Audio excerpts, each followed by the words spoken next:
1월 3일은 미국 시민들이 앞으로 이 나라를 4년 동안 통치할 대통령을 선출하는 날입니다. 대통령뿐 아니라 하원에서 시의원에 이르기까지 많은 지도자들과 봉사자들을 선택하는 날입니다. 우리 한인 커뮤니티도 몇 사람은 하원이나 상원이나 혹은 시의원에 피선되기를 간절히 모두들 갈망하고 있습니다. 그것은 우리의 보이스를, 소리를 미국 정치계에도 좀 내어야 한다고 하는 우리의 바람이 있기 때문입니다. 우리의 삶에서 이처럼 선택이라고 하는 것은 대단히 중요한 의미를 지닙니다. 왜냐하면 그 선택이 우리의 삶에 미치는 영향이 대단히 크기 때문입니다. 오늘 본문 말씀은 바로 이러한 선택에 관한 교훈을 우리에게 들려줍니다. 40년 동안 광야에서 유리방황하던 이스라엘 백성들이 여호수아의 인도로 약속의 땅 가나안 복지에 들어가게 됩니다. 거기에서 12지파에게 해당하는 몫을 땅을 분배받아 새로운 이민의 생활이 시작되어집니다. 그러나 그들은 과거의 애굽에서 섬기던 신들을 섬기게 되고 풍습을 쫓게 되며 가나안 땅 아모리 족속들이 섬기는 신과 풍습을 쫓아감으로써 여호와 하나님에 대한 신앙이 흔들리게 되고 퇴색되어집니다. 말하자면 물질 문명 속에서 세속화했던 것입니다. 이러한 상황을 바라다 보던 지도자 여호수아는 자기의 임종을 얼마 남기지 않고 이스라엘 백성들을 한 곳에 불러 모아놓고 역사적인 고별 설교를 하게 되었습니다. 여호수아 24장은 바로 이러한 여호수아의 역사적인 고별 설교라고 말할 수 있습니다. 오늘 본문에 보면은 14절에 그러므로 하는 말로 시작을 합니다. 이 그러므로 하는 말은 대단히 중요한 의미를 담고 있는 말입니다. 24장 1절에서 13절까지 기록된 말씀을 한마디로 요약하는 집약적인 의미를 내포하고 있는 것입니다. 거기 보면 여호수아는 이스라엘 백성들을 세겜에 모이게 합니다. 하필 왜 세겜에 모이게 했는가? 그것은 세겜이 그들에게 역사적인 많은 메모리를, 기억과 추억들을 담고 있는 도시였기 때문입니다. 먼저 믿음의 조상 아브라함이 여기에서 처음으로 제단을 쌓은 곳입니다. 그리고 하나님께서 그에게 나타나서 이 넓은 땅을 내게 주겠다고 하는 축복의 약속을 받은 곳이기도 합니다. 그런가 하면 야곱이 20년의 이민 생활을 청산하고 고향으로 돌아올 때에 이 세겜에 이르러서 장막을 치고 얼마 동안 살게 됩니다. 근데 그의 딸 디나가 세겜 족속의 추장인 하몰의 아들 세겜에 의해서 욕을 당하게 됩니다. 이로 인해서 야곱의 아들들이 이 일을 복수하게 됩니다. 이로 인해서 야곱의 자녀들과 이 세겜 족속들 간에 큰 충돌이 일어나서 야곱의 가정이 죽음의 위기에 직면하게 된 것이기도 합니다. 또한 그런가 하면은 여호수아가 처음으로 가나안 복지에 들어가서 이스라엘 백성들에게 이 세겜에서 그리심산과 에발산이 있는데 하나님의 계약을 새롭게 한 곳이기도 합니다. 바로 이러한 세겜에서 이스라엘 백성들을 불러놓고 고별 설교를 하게 되었다고 하는 것은 대단히 중요한 상징적인 의미를 지니는 것이라고 말할 수 있습니다. 부부들이 사랑이 씻게 되면은 종종 옛날 신혼여행 때 다녔던 장소를 여행을 가면은 식었던 사랑을 회복하는 데 도움이 된다, 그런 말이 있습니다. 잊어버렸던 과거의 추억을 되살리면서 식어버린 사랑을 되찾을 수 있기 때문입니다. 이 점에서 이스라엘 백성들을 이 세겜 땅에 불러 모아놓고 여호수아가 그의 역사적인 고별 설교를 하게 되었다고 하는 것은 대단히 중요한 상징적인 의미를 지닌다고 말할 수 있습니다. 그리고 14절에서 그러므로 하는 말로 결론적인 그의 설교를 맺게 됩니다. 그러므로 너희는 여호와를 경배하며 fear the Lord라고 했습니다.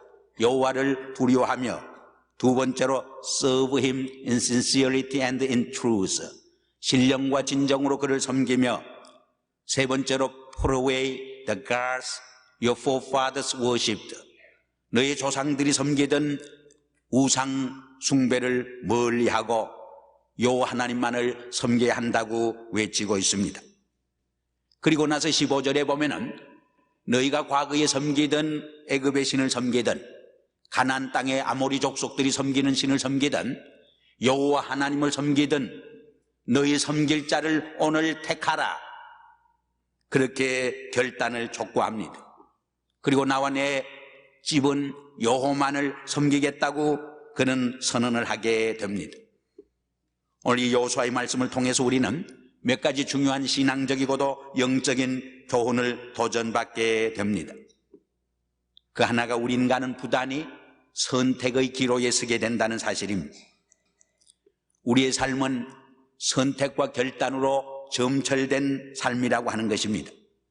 우리 인간은 나서 죽을 때까지 매일매일 매 순간순간마다 이것이냐 저것이냐 하는 선택의 과제를 안고 살아가는 존재입니다.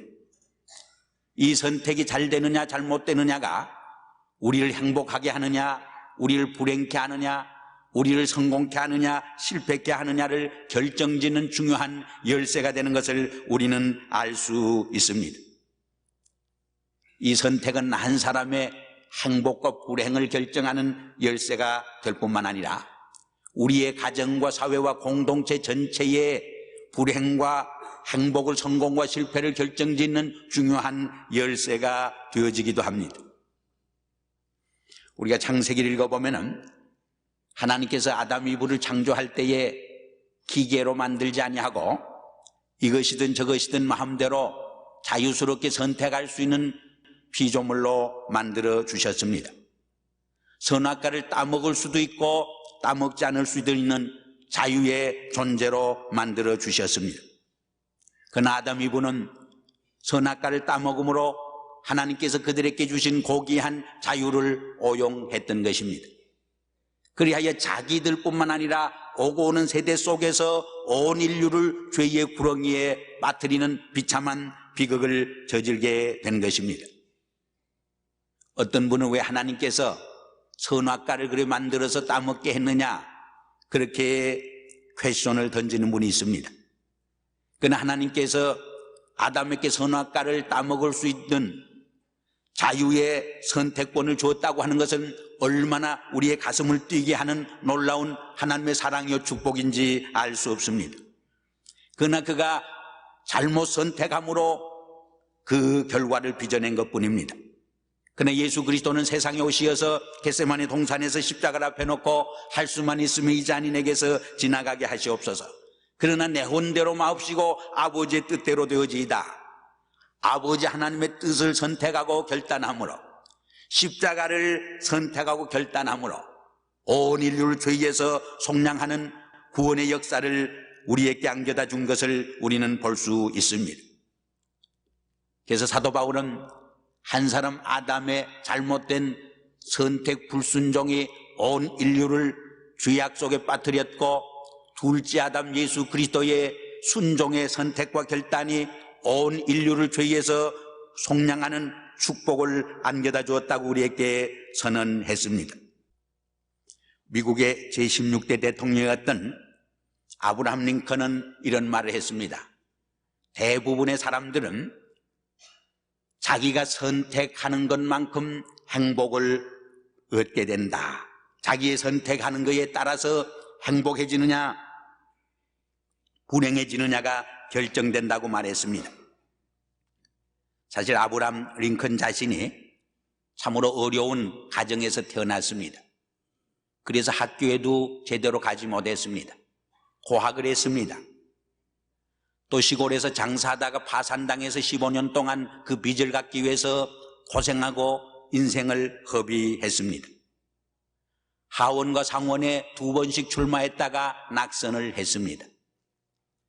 그런가 하면은 질병으로 오랫동안 앓았습니다. 가장 사랑하는 약혼녀가 병으로 세상을 떠났습니다. 신문에서 그 누구보다도 많은 비판과 또 욕을 당했습니다. 그는 말할 수 없이 추남으로 조롱을 당했습니다. 그는 남북전쟁 때 말할 수 없는 갈등과 위기 속에서 순환을 당해야만 했습니다. 그러나 그런 역경과 시련 속에서도 그는 그의 인생의 비전과 꿈을 실현할 수 있는 가장 복된 한 생을 살았던 것이 틀림없습니다. 그 비결이 무엇이었습니까? 그는 믿음 안에서 최선을 선택하는 삶을 살았기 때문입니다. 왜 사람들이 불행해지고 있습니까? 왜 실패합니까? 스스로 그릇된 선택을 하기 때문에 불행과 실패를 자초하는 것이라고 우리는 말해 볼 수 있습니다. 자기의 분수를 모르고 선택하기 때문에 너무 물질 중심의 가치관을 가지고 인생을 선택하며 살기 때문에 우리는 스스로 불행해지고 스스로 비참한 삶을 불러들인다고 말해 볼 수 있는 것입니다. 프랭클이라는 사람이 이런 말을 했습니다. 돈은 여태까지 사람을 행복하게 하지 못했고 앞으로도 그럴 것이다. 돈에는 행복을 창조하는 힘이 없다고 말했습니다. 더 많이 벌면 벌수록 더 부족감을 느끼는 것이 돈입니다. 빈자리를 메워주는 대신에 빈자리를 하나 더 만들어주는 것이 돈인 것입니다. 그러므로 돈을 의지하지 말고 주님을 의지하라고 말했습니다. 많은 돈을 가지고 근심하고 걱정하고 사는 것보다 적당한 분량의 재물을 가지고 주님을 의지하고 행복하게 사는 것이 슬기로운 인생의 길이라고 그는 설파했습니다. 돈이란 묘한 것입니다. 가지면 가질수록 더 목마름을 느끼게 합니다. 술을 마시는 사람의 말을 빌리면 처음에는 내가 술을 마시지만은 그 다음에는 술이 술을 마시게 하고 나중에는 술이 나를 마시게 한다고 말합니다. 우리가 돈을 벌어보면 처음에는 내가 돈을 벌고 내가 돈을 지배하고 다스리지만은 나중에는 돈이 나를 다스리고 지배하고 나를 주장하게 됩니다. 그때 우리의 인생의 비극이 시작됩니다. 그때 내가 물질의 주인으로서가 아니라 노예로서 전락하게 됩니다. 그때 우리에게 불행이 깃들게 됩니다. 그때 우리는 수존노가 됩니다. 그때에 돈을 바로 관리하고 사용할 수 있는 능력과 자격을 상실하게 되어지는 것입니다. 그래서 사도 바울도 돈을 사랑함이 모든 악의 뿌리가 된다고 말했습니다. 돈이 사람보다 귀하게 보여질 적에 우리의 선택에 있어서 사람보다 인간의 가치보다 물질의 가치를 선택하게 될 적에 그 사회는 비참한 사회로 어두운 사회로 전락하게 되는 것을 우리는 봅니다. 오늘의 비극이 어디 있느냐? 사람의 가치보다 돈의 가치가 더 높아졌다고 하는데 오늘 우리의 사회에 비극과 무서움이 있는 줄 압니다. 왜냐하면 인생의 참된 행복은 물질에 의해서 이루어지는 것이 아니고 외적인 것에 있는 것이 아니고 우리의 내적인 만족과 기쁨에 있기 때문입니다. 우리의 내적인 평안에서 참된 행복과 참된 기쁨은 주어지는 때문인 것입니다. 우리가 돈으로 음식은 살 수 있지만 입맛을 살 수는 없습니다. 우리가 돈으로 침대는 살 수 있지만 단잠을 살 수는 없는 것입니다. 우리가 돈으로 화려한 옷을 살 수 있지만 그 옷을 입고 다닐 수 있는 건강과 생명을 살 수 없는 것입니다. 우리가 돈으로 인생의 향락을 살 수 있지만 인생의 진정한 행복을 살 수는 없는 것입니다. 혹 우리가 돈으로 감옥에 간 사람을 보석금을 내어 나오게 할 수 있지만 인생의 참된 마음의 자유함을 살 수는 없는 까닭입니다. 두 번째로 여기 보면은 여호수아는 우리가 섬길 자를 오늘 택하라고 도전합니다. 여호수아는 너희 섬길 자를 오늘 선택해야 한다고 우리에게 말씀합니다. 우리의 삶의 과정에서 선택해야 할 과제들이 많이 있습니다. 우리가 좋은 직업을 선택한다고 하는 것이 얼마나 삶에 중요한 의미를 지니는지 모릅니다. 우리가 좋은 남편감과 좋은 아내감을 선택한다고 하는 것이 우리의 한 생에 있어서 얼마나 중요한 영향을 미치게 되는지 모릅니다. 왜냐하면 잘못 남편을 선택해서 한평생 불행한 사람들을 보기 때문입니다. 잘못 아내를 선택해서 한평생 불행하게 살아가는 주변 사람들을 수없이 볼 수 있기 때문입니다. 그러나 우리의 삶에 있어서 가장 중요하고 궁극적인 선택은 우리가 예비할, 우리가 섬길 대상을 선택하는 일입니다. 우리가 직업을 선택하고 남편과 아내를 선택하는 것은 최상의 선택은 아닙니다. 하나의 상대적 선택에 불과한 것입니다. 그것은 이렇게 할 수도 있고 저렇게 할 수 있는 것입니다. 그러나 우리가 섬길 자를 선택하는 것은 양자택일의 절대적 선택인 것입니다. 쉬운 예를 들어서 집을 짓고 어떤 가텐을 달 것이냐, 어떤 종류의 카펫을 깔 거냐, 빨간색을 깔 거냐, 흰색을 깔 거냐는 상대적인 것입니다. 빨간 것을 깔아도 괜찮고 흰 것을 깔아도 문제가 되지 않는 것입니다. 그것은 절대적 선택의 과제가 아닙니다. 그러나 우리가 섬길 예배의 대상인 하나님을 선택하느냐, 만몬을 선택하느냐, 여호와 하나님을 선택하느냐, 이방 신들을 선택하느냐 하는 문제는 우리의 삶을 결정적으로 결정지어주는 절대적 선택이 되어지는 것입니다. 그런데 많은 사람들의 불행과 비극이 어디 있습니까? 빨간 카펫을 깔아야 하느냐, 흰 카펫을 깔아야 하느냐, 대단히 미미한 지엽적인 선택을 위해서는 머리가 터지도록 싸우면서, 양보하지 않으면서, 타협하지 않으면서 우리의 절대적 선택인 여호와 하나님을 선택하느냐 혹은 만몬을 선택하느냐, 이 선택에 있어서는 타협하는 경우가 얼마나 많이 있습니까? 여기에 우리의 어리석임이 있습니다. 여기에 우리의 불행의 열쇠가 깃들여 있고 숨겨져 있는 것을 우리는 분명히 기억해야 합니다. 왜냐하면 우리의 예배의 대상을 선택한다는 것은 우리 인생의 주인을 누구로 모시느냐, 우리의 삶의 가치관과 역사관과 세계관을 결정짓는 중요한 열쇠가 되어지기 때문입니다. 우리의 마음의 주인을 누구로 삼느냐가 우리의 삶을 결정짓는 가장 중요한 핵심이 되어지기 때문입니다. 우리가 여호와 하나님을 선택하지 않을 적에 궁극적으로 결과적으로 사탄을, 마귀를 선택하는 결과를 빚어내는 때문입니다. 우리 인간의 삶은 나의 선택과 결단만으로 이루어지진 않습니다. 우리의 삶에는 나의 선택과 결단을 뛰어넘는 영역이 있습니다. 쉬운 예를 들어서 우리가 출생하는 것은 나의 선택과 결단을 뛰어넘습니다. 내가 태어나고 싶다고 해서 태어나는 것이 아닙니다. 그렇다면 막바로 이민수속이 어려운데 로스앤젤스에 태어났지요. 죽는 것도 나의 선택의 바운다리를 뛰어넘습니다. 내가 90살까지 살겠다고 아무리 서명을 해놔도 하나님이 부르실 적에 우리는 갈 수밖에 없는 운명적인 존재요 피조물입니다. 그러므로 우리의 선택과 결단은 출생해서 죽을 때까지 그 사이의 선택과 결단입니다. 그리고 출생해서 죽을 때까지의 모든 과제도 내 마음대로 되어지는 것이 아니고 보이지 않는 하나님의 섭리의 손길에 의해서 좌우되는 것을 우리는 알 수 있습니다. 아니, 올바른 선택과 결단을 위해서 우리는 절대자 하나님의 도움과 은총이 필요한 것입니다. 왜냐하면 죄를 보면 인간은 가장 선하고 옳다고 선택하지만은 가장 잘못된 부조리를 선택하는 것이 인간의 실존이기 때문입니다. 그러므로 우리가 예배드릴 우리의 마음의 주인이요 인생의 주인이요 나의 섬길 대상을 바로 선택할 적에 그 여호와 하나님께서 우리의 삶을 바로 선택하고 결단하게 할 뿐만 아니라 우리의 선택과 결단을 뛰어넘는 영역마저 우리를 이끌어 주시게 된다는 사실입니다. 우리 인간은 섬김의 대상을 필요로 하는 존재입니다. 이 섬김의 대상을 찾지 못할 적에 우리의 인생은 허탈감과 공허감에 차입니다. 우리의 삶은 불안과 초조 속에 빠집니다. 나이가 찬 총각 처녀가 사랑의 대상을 찾지 못하게 될 적에 불안하고 초조하듯이 우리 인간은 내 몸을 불사를 수 있는 나의 시간과 정력과 생명을 바쳐 헌신할 수 있는 경배의 대상이 필요한 존재입니다.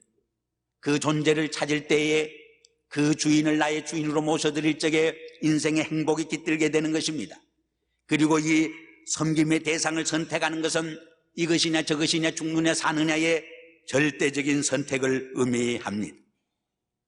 한 발은 천국에 들여놓고 한 발은 지옥에 들여놓고 둘 다 즐길 수 없는 것입니다. 둘 중에 하나를 선택해야만 하는 것입니다. 우리 인생의 행복이 물질에 있는 것이 아닙니다.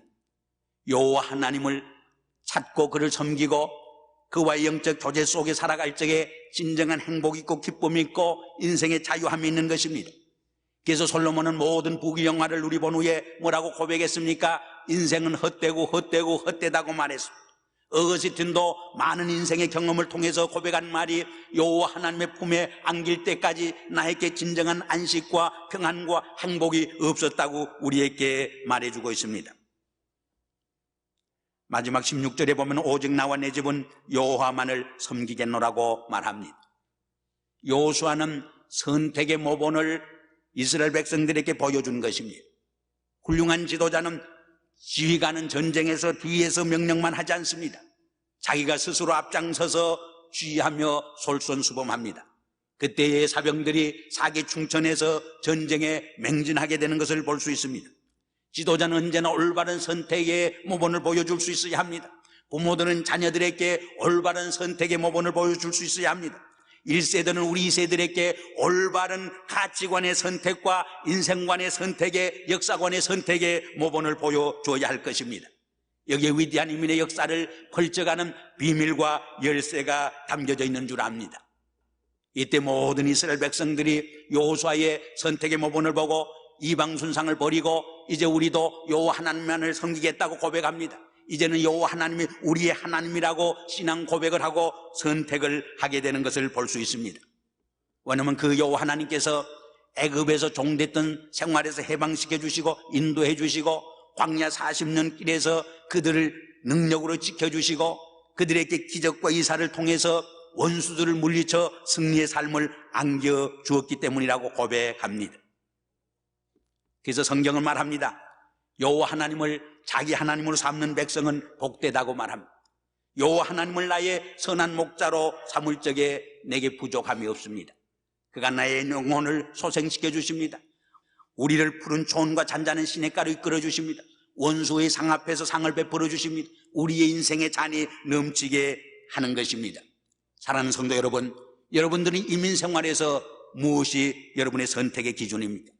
무엇을 선택하며 여러분의 인생의 꿈을 펼쳐가길 원합니까? 이민의 역사를 펼쳐가길 원합니까? 오늘 여호수아의 말씀을 통해서 우리에게 들려주는 이 도전을 기울여 들을 수 있기를 바랍니다. 기도하시겠습니다. 아버지 하나님, 우리의 삶은 순간순간마다 선택과 결단을 요청하는데 우리는 항상 그릇된 선택과 결단을 할 때가 얼마나 많습니까? 오 주님, 우리에게 지혜와 믿음을 주시어 하나님이 기뻐하는 그 길을 선택하며 주의 음성을 들으며 걸어가게 하시옵소서. 일주일 동안 저희들이 세상에 나가 살 때에 하나님의 원하는 뜻을 선택하는 하나님의 백성이 되게 하시고 믿음의 백성들이 될 수 있도록 축복하여 주시옵소서. 예수님의 이름으로 감사하며 기도드리옵나이다. 아멘.